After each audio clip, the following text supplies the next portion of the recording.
7 kebohongan terhadap diri sendiri. Terkadang kita tidak sadar bahwa kita sedang mengatakan kebohongan pada diri sendiri. Kebohongan-kebohongan tersebut dapat menghambat kemajuan dan perkembangan diri, serta mengurangi rasa percaya diri dan motivasi dalam mencapai tujuan. Berikut 7 kebohongan terhadap diri sendiri yang perlu dikontrol. 1. Saya tidak bisa melakukannya. Kebohongan ini muncul ketika kita merasa takut untuk mencoba hal baru atau ketika kita merasa tidak percaya diri dengan kemampuan sendiri. Dan akhirnya memilih untuk tidak melakukan. 2. Saya bisa melakukannya nanti. Kebohongan ini sering kita katakan ketika kita ingin menunda-nunda pekerjaan atau tugas yang seharusnya dilakukan segera. Alasan untuk bermalas-malasan. 3. Saya tidak perlu bantuan.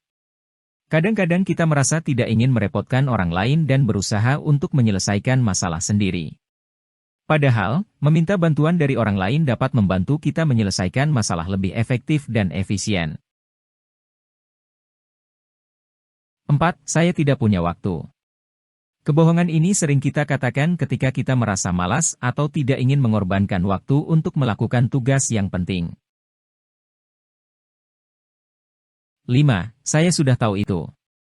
Kebohongan ini muncul ketika kita merasa puas dengan pengetahuan kita dan merasa tahu banyak hal, tapi sebenarnya hanya karena tidak mau belajar hal baru, alias malas.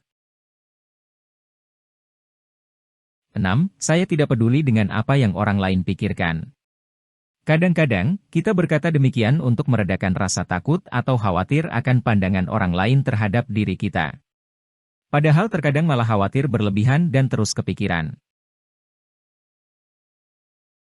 7. Saya tidak perlu merayakan keberhasilan kecil. Kadang-kadang, kita merasa bahwa keberhasilan kecil tidak terlalu penting dan tidak perlu dirayakan. Padahal, merayakan keberhasilan kecil dapat memberikan motivasi dan rasa percaya diri yang lebih besar untuk mencapai tujuan yang lebih besar di masa depan. Tidak ada yang lebih merugikan diri sendiri selain kebohongan-kebohongan yang kita katakan pada diri kita sendiri. Jadi, mari kita jujur pada diri sendiri dan berusaha mengatasi setiap kebohongan yang muncul agar bisa meningkatkan rasa percaya diri dan motivasi dalam mencapai tujuan kita. Temukan tips mengatasi ketujuh hal tersebut di video-video berikutnya. Tetap semangat dan jangan lupa bahagia. Terima kasih.